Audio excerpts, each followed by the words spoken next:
Assalamualaikum warahmatullahi wabarakatuh. Madayaw ug maayong adlaw kaninyong tanan. Magandang araw sa inyong lahat. Aking ipinapaabot ang aking taus-pusong pagbati sa bawat Pilipino ngayong Pasko. Sa ating pagsariwa sa diwa ng Pasko, tayong lahat ay tinatawag upang maging mapagpatawad, bukas palad, at mapagmahal sa ating kapwa.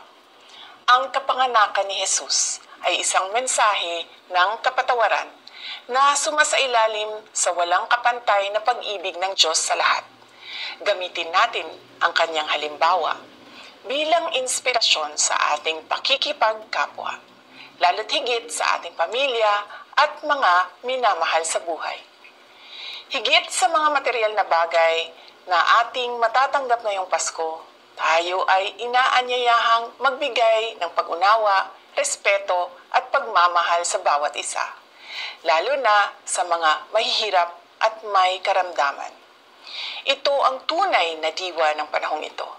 At ito ay isang paalala sa ating lahat, hindi lamang ngayong buwan ng Disyembre, kundi sa lahat ng araw.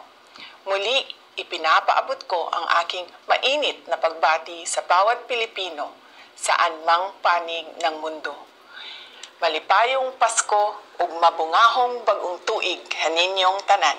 Papati na lang ako, lalo na sa mga bata. Merry Christmas, boys and girls. Merry Christmas sa inyong lahat. At Happy New Year. Alam ninyo, ako'y tao lamang. Kaya binabati ko pa rin.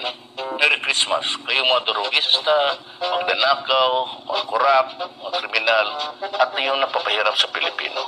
Kaya kung ayaw ninyong minto at patuloy pa rin ang karahasan, ito na ang huli ninyong Merry Christmas.